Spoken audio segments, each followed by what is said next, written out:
convido a abrir sua Bíblia em 1 Pedro, capítulo 5. 1 de Pedro 5, de 1 a 7. Diz assim a palavra de Deus: Portanto, suplico aos presbíteros que há entre vós, eu que sou presbítero com eles, testemunha dos sofrimentos de Cristo e participante da glória que será revelada.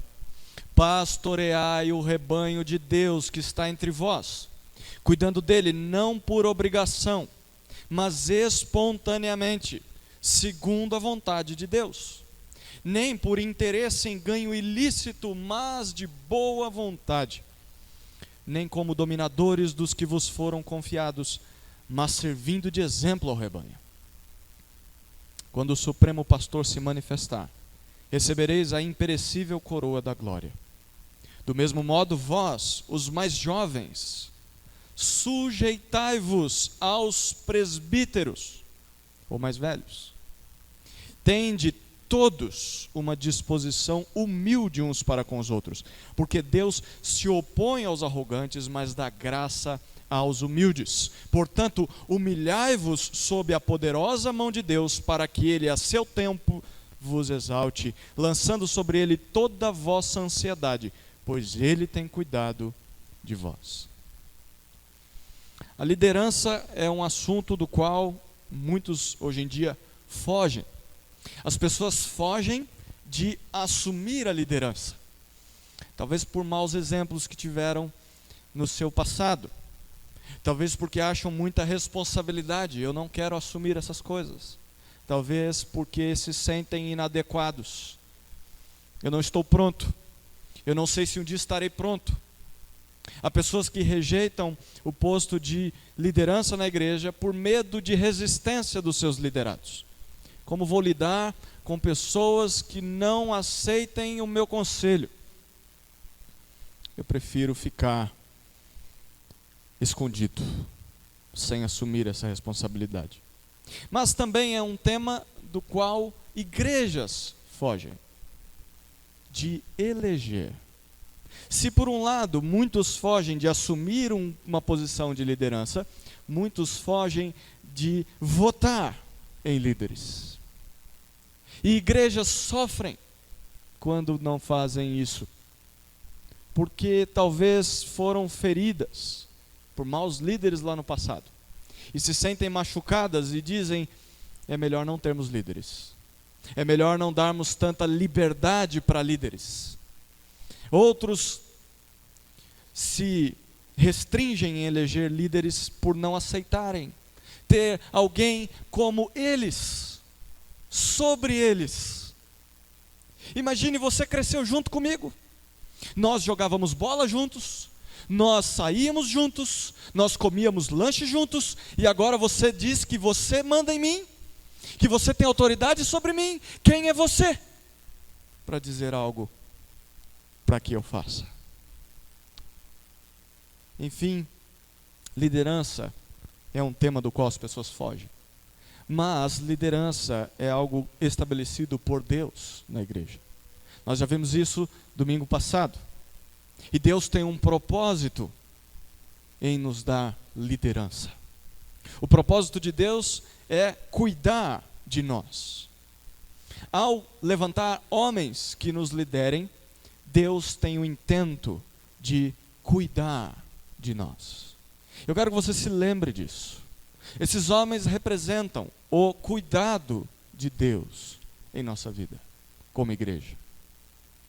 Portanto, a minha proposta nesse breve momento é perceber que Deus cuida de nós, e você reparará que essa palavra ela se repete 2 vezes nos 7 versículos que lemos.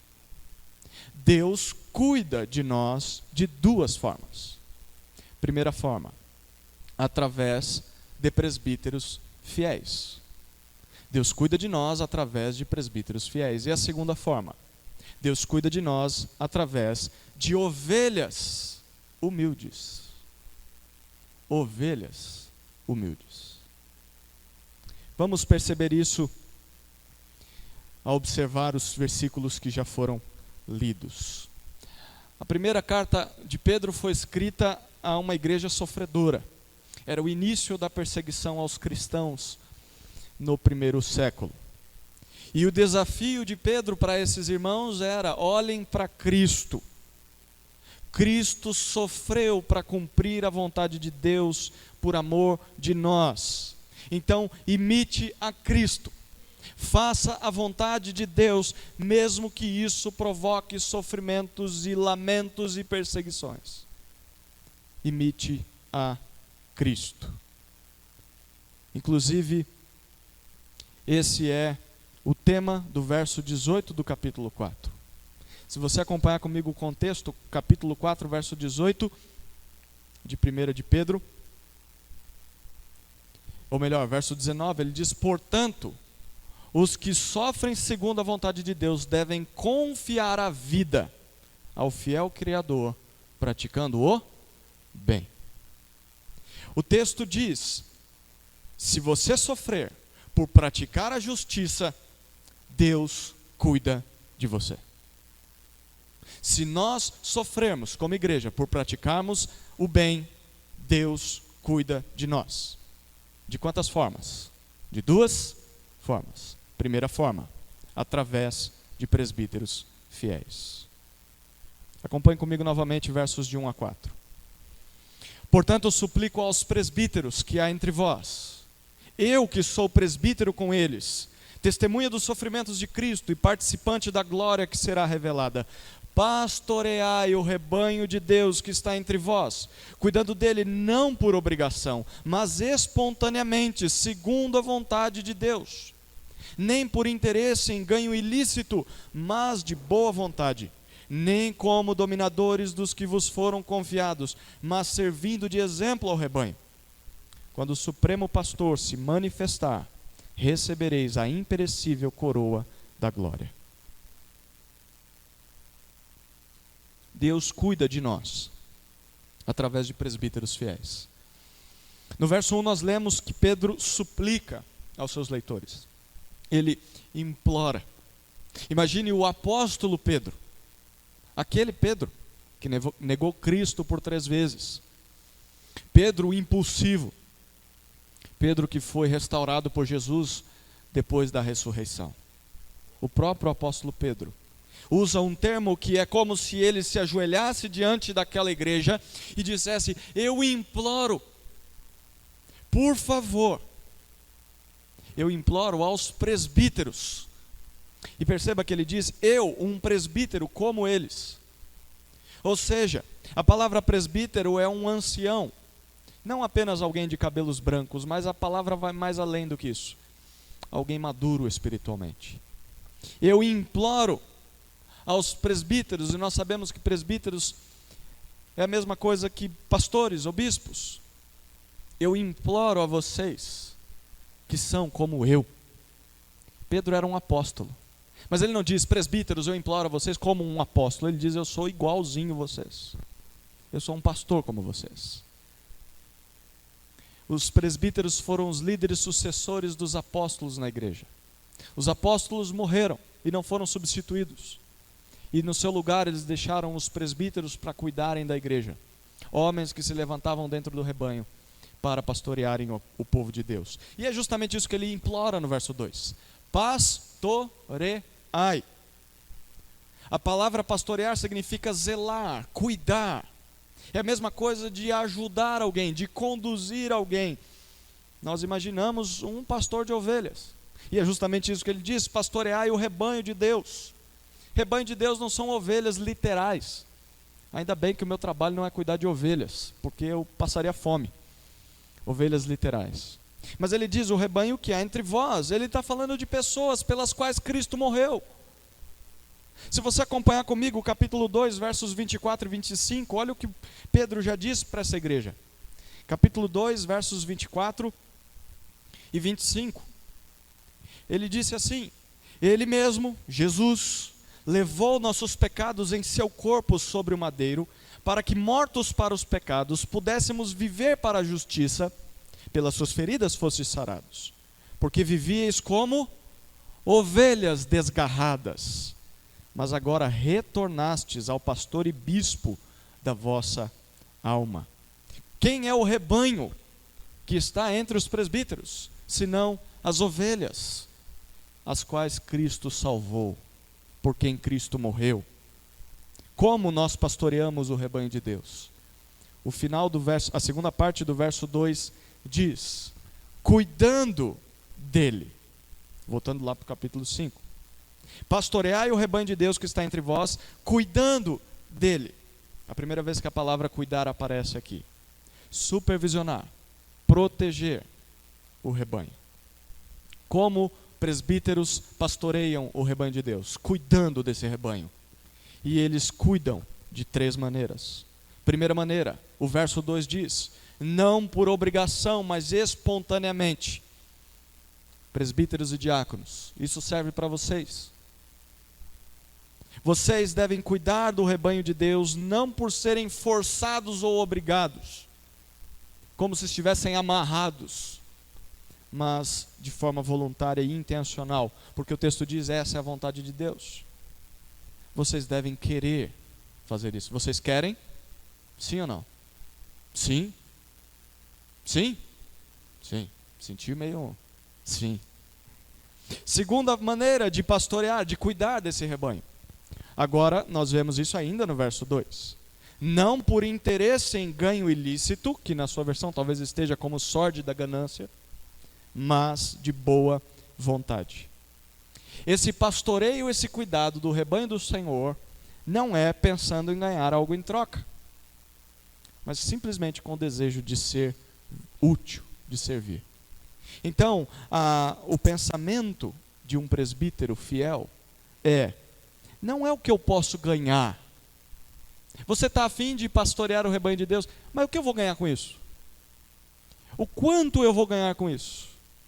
Que benefícios terei? Terei uma cadeira lá na frente, em todos os cultos, e ficarei olhando para a congregação com o meu paletó. É só hoje, tá, que eles estão assim. Não é pensando no que eu vou ganhar. Mas a pergunta é: o que as ovelhas precisam? Eu pastoreio não pensando no que eu ganho, mas no que eles precisam. É isso que Pedro diz. Essa é a diferença do pastor para o mercenário. Lembra em João 10 o que Jesus diz? O mercenário, ele está ali junto com as ovelhas, mas quando chega o perigo, ele foge. O pastor, ele não pensa no que ele pode ganhar, ele pensa no que as ovelhas precisam e ele fica. Ele protege as ovelhas. Terceira maneira, agora nós vemos isso no verso 3. Cuidando do rebanho, não como dominadores, mas sendo exemplo para as ovelhas. Dominar é subjugar, é se sobrepor às pessoas, é controlar as pessoas, é ter as pessoas na sua mão. Muitos pastores acham que é isso o pastoreio. Eu quero ter a igreja na minha mão. Pedro diz: não como dominadores. As ovelhas foram confiadas a vocês, por isso elas não são de vocês. Ovelhas são do Senhor, e vocês vão prestar contas por essas ovelhas. Então, ao invés de ter as ovelhas na mão, o alvo é servir de modelo, de exemplo. A palavra traz a ideia de um arquétipo, de uma maquete, daquele protótipo que é feito, e os outros itens que serão criados vão seguir aquele modelo de série. O que Pedro está dizendo é o seguinte: sabe qual deve ser a frase de um presbítero toda vez que subir ao púlpito? Você quer um modelo da pregação de domingo? Olhe para a minha vida. Seja exemplo. E há uma motivação no verso 4. A motivação é que presbíteros também são ovelhas. Ele diz: o supremo pastor, Jesus Cristo, dará a recompensa a vocês por esse trabalho no último dia. E a recompensa é imperecível, é algo que não murcha, é algo que permanece. O que presbíteros e diáconos podem aprender com esses versículos? Pelo menos 3 aplicações. Primeiro, presbíteros e diáconos, saibam que o seu papel é muito importante. Vamos dizer juntos para eles isso? 1, 2, 3. Saibam que o seu papel é muito importante. Tão especial quanto ao do apóstolo Pedro. Pedro diz: eu sou presbítero como vocês. Ou seja, isso valoriza a função, é uma obra excelente, mas também traz um grande peso para essa responsabilidade. Segunda aplicação. Eu vou falar para vocês e aí vocês repetem para eles, tá ok? Entenda que Deus define o que é pastoreio, não os homens. Entenda que Deus define o que é pastoreio, não os homens. Vamos dizer juntos? Entenda que Deus é quem define o pastoreio e não os homens. Eu falei diferente, né? Tá bom, mas a ideia ficou. Sucesso ministerial não é realizar o ministério só porque as pessoas mandaram, ou porque eu vou ganhar algo em troca, ou porque eu controlo as pessoas. Sucesso ministerial é fazer isso porque você ama as pessoas, porque você busca o melhor às pessoas e você está disposto a ser exemplo para as pessoas. É isso que Pedro diz, que é cuidar do rebanho. Terceira aplicação para os presbíteros e diáconos: trabalhe olhando para a recompensa do ministério. Vamos falar juntos? Trabalhe olhando para a recompensa do ministério. A recompensa será dada apenas no último dia, quando o Supremo Pastor se manifestar. Sabe o que isso significa? Sabe o que significa, especialmente os 2 presbíteros? Que a recompensa não virá das ovelhas nessa vida. E muitas vezes, muitos pastores e presbíteros sofrem, porque esperam tapinha nas costas. Você pregou muito bem, você está indo muito bem, continue assim. E às vezes o tapinha nas costas não vem. Pedro não encoraja os presbíteros pelos tapinhas nas costas das ovelhas. Ele diz: espere o tapinha nas costas do Supremo Pastor. E vai ser só no último dia, não nessa vida. Sim, tapinhas nas costas podem ser muito úteis no dia a dia, mas não olhem para isso. Deus cuida de nós através de presbíteros fiéis. Mas tem uma palavra para a igreja também, porque a segunda forma que o texto apresenta de cuidado do Senhor na nossa vida é através de ovelhas humildes. Olha que interessante, talvez você já tenha lido esse texto na sua Bíblia, mas não reparou a conexão que há entre o que acabamos de ler. Perceba versos 5 até 7. Do mesmo modo, vós, os mais jovens, sujeitai-vos aos presbíteros. Tende todos uma disposição humilde uns para com os outros, porque Deus se opõe aos arrogantes, mas dá graça aos humildes. Portanto, humilhai-vos sob a poderosa mão de Deus, para que Ele a seu tempo vos exalte, lançando sobre Ele toda a vossa ansiedade, pois Ele tem cuidado de vós. Segunda forma que Deus cuida de suas ovelhas, cuida do seu rebanho, é através de ovelhas humildes. Por que eu disse que esse texto parece não fazer muito sentido, mas ele tem um link com o que acabamos de ler? Porque quando nós lemos esse texto, parece que ele está numa reunião de jovens, né? Ele diz no verso 5, do mesmo modo, vós os mais jovens. E aí todo mundo diz: agora isso não é mais para mim. Eu já tenho alguns cabelos brancos, eu já nem cabelo mais tenho. Então isso aqui é para aquela turma que vem todo sábado aqui, que é bem rebelde, precisa de jeito, viu, pastor? Então fala isso para eles. Só que pense comigo, Pedro não é louco. Pedro tem uma ordem no seu pensamento. Pedro está implorando como se estivesse de joelhos aos presbíteros. E aí Pedro, do nada, vira para os jovens e diz: agora é com vocês. Não. E por que não? Porque primeiro ele diz do mesmo modo. Ou seja, a súplica é igual. Do mesmo jeito que eu me ajoelhei na frente dos presbíteros, implorando que eles fizessem isso, eu agora faço para esse segundo grupo. A expressão traduzida por mais jovens pode sim ser em idade, mas dentro do contexto parece ser em maturidade, em amadurecimento na vida cristã. Por quê?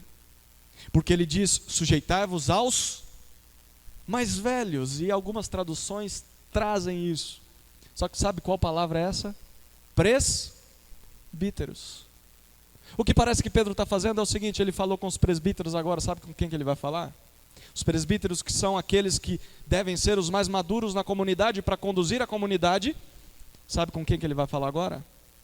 Com os menos experientes, com aqueles que não são presbíteros, com toda a congregação. Porque não são só os jovens que devem se sujeitar aos presbíteros, todos. Pedro diz: sujeitai-vos, se coloquem debaixo da autoridade desses homens, se submetam aos presbíteros. Eles lideram e vocês se colocam como liderados. Mas no mesmo verso, no verso 5, agora Pedro parece que deixa de se referir a dois grupos e ele junta todo mundo no mesmo pacote. E aí ele diz ainda no verso 5: tende todos uma disposição humilde uns para com os outros. Agora a palavra dele é não só para presbíteros e não só para ovelhas. Agora a palavra é para presbíteros e ovelhas. Todos vocês, prestem atenção. Eu sei que o trabalho que eu dei para vocês é muito difícil. Presbíteros cuidarem de um rebanho rebelde, que muitas vezes não vão aceitar serem liderados, que vão berrar e vão morder. E dizer para ovelhas que se submetam a homens falhos, falíveis, homens egoístas, homens pecadores muitas vezes, homens que vão ter a tendência e a tentação de torcer o direito, homens que vão falhar com vocês. Que missão louca, Pedro. Pois é, mas isso só vai ser capaz de ser cumprido se todos vocês tiverem uma disposição humilde uns para com os outros. A ideia é de se vestir com a humildade. Por isso que esses homens estão todos bem vestidos aqui, como em um casamento. Essa é a ideia: se vistam com essa roupa. Sabe qual roupa que é? A roupa da humildade. E humildade não é você dizer: eu tenho que me considerar menor do que você, porque aí eu consigo me submeter a você. Não, humildade na Bíblia é um senso profundo da sua insignificância. Não é que você se coloca abaixo do outro, é porque você já está abaixo do outro. E ter humildade é simplesmente reconhecer isso. Eu não sou maior do que você. Eu sou humilhado por natureza. Eu não tenho de ter mais voz do que você. Eu não tenho de ter preeminência sobre você. Eu não sou mais importante do que você. Eu não sou mais bonito do que você. Eu não sou mais inteligente do que você. Eu não sou mais santo do que você. Eu sou tão humilhado quanto você. E eu preciso reconhecer isso. E por quê? O apóstolo Pedro cita Provérbios 3:34. Ele diz: Deus se opõe aos arrogantes. Sabe o que significa Deus se opor a arrogantes? É que Deus diz: eu não gosto muito dessa gente, viu? Olha, não faz, eu vou ficar bravo, hein? É isso? Sim ou não? Sabe o que é se opor? É um termo militar. Imagine você com o seu exército, você está marchando. Vamos lá, Senhor, em nome do Senhor Jesus, vamos derrubar muralhas, vamos derrotar Satanás, vamos enviar missionários. Mas eu estou fazendo isso com arrogância. Eu sou melhor que os outros, está vendo, Jesus? Eu estou fazendo. Aquele meu irmãozinho miserável não faz, mas eu estou fazendo. O presbítero é chato, eu não vou me submeter a ele, mas eu estou fazendo. Sabe o que Deus diz? Você acha que eu estou marchando com você, mas eu me oponho a você. Deus se opor aos arrogantes é que Deus se coloca do outro lado no campo de batalha. Ele diz: sabe contra quem você está marchando? Contra mim. Eu me oponho aos arrogantes. Eu me coloco contra arrogantes. Eu luto contra arrogantes. E eu abato arrogantes. Eu destruo arrogantes. Quer ser arrogante? É isso que você vai encarar. Mas Deus dá graça aos humildes. Deus sai do campo inimigo e se coloca na linha amiga e lidera aqueles que percebem a sua insignificância. Por isso se vistam com essa roupa. Vocês não querem estar contra Deus. Portanto, conclusão, verso 6. Humilhem-se diante de Deus. Não se humilhem somente diante das pessoas. Ou seja, não se sujeitem apenas aos presbíteros. Humilhem-se diante de Deus, para que há uma recompensa. Ele vos exalte no tempo certo, no último dia. Sabe o que Pedro está dizendo aqui? Ele está falando num contexto de relacionamento entre liderança e liderados, entre presbíteros e ovelhas. Mas do nada ele diz, se humilhem diante de Deus. Por que eu devo, no mesmo assunto de pastor e ovelha, eu tenho que me humilhar diante de Deus? O que seria me humilhar diante de Deus? É não ser arrogante diante das ovelhas. E não ser arrogante diante do seu pastor, ou daqueles que vos lideram. Se você faz isso, você está se colocando contra Deus. Então me humilhar diante de Deus é me humilhar diante das minhas ovelhas e me humilhar diante dos meus pastores. E como eu faço isso? Verso 7. Lançando sobre Deus toda a nossa ansiedade, todas as nossas preocupações. A ideia é de lançar, pegue uma flecha e atire ao Senhor em oração. Poxa vida, Deus, o Senhor me deu umas ovelhinhas difíceis de cuidar. Elas tiram o meu sono. Elas me fazem chorar. Elas não ouvem. Lance para o Senhor todas essas coisas. Lance suas preocupações. Não reclame dessas ovelhas. Não murmure dessas ovelhas.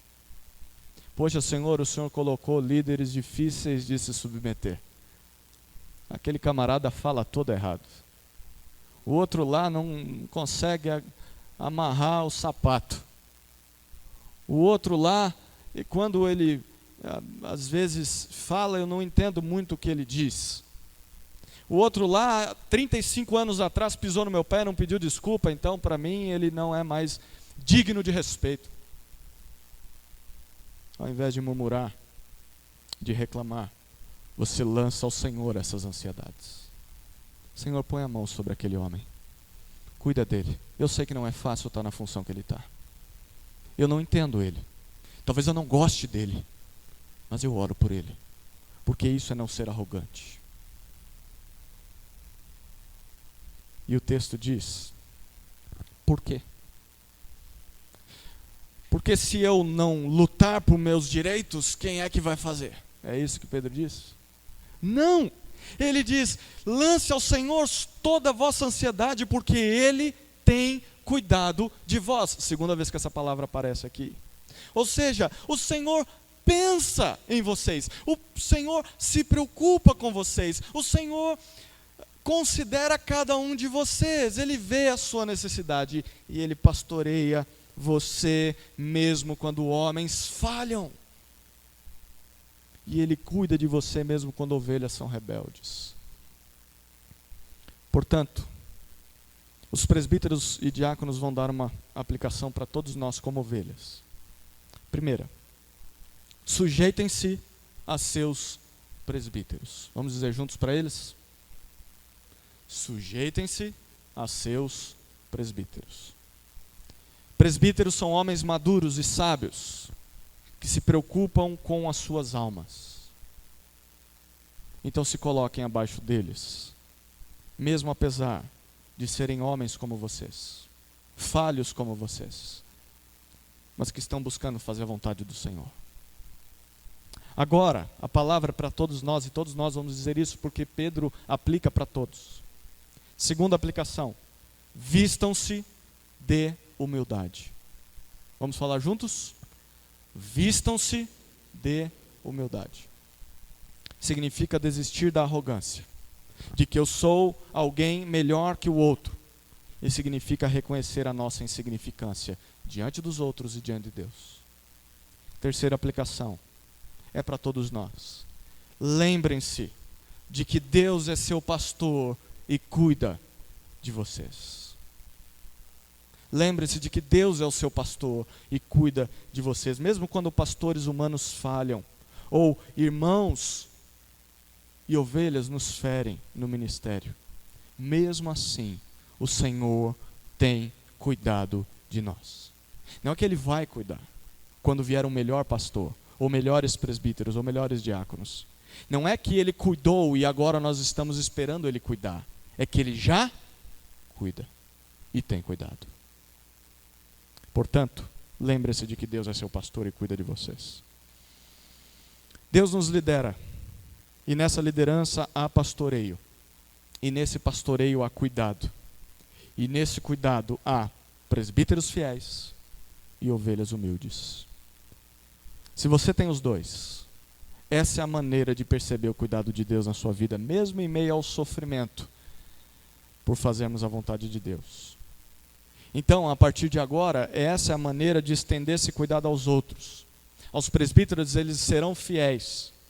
E nós, como ovelhas, seremos ovelhas humildes. Assim, nós não só perceberemos o cuidado de Deus, mas estenderemos esse cuidado aos outros. Deus cuida de seu rebanho através de presbíteros fiéis e ovelhas humildes. Amém?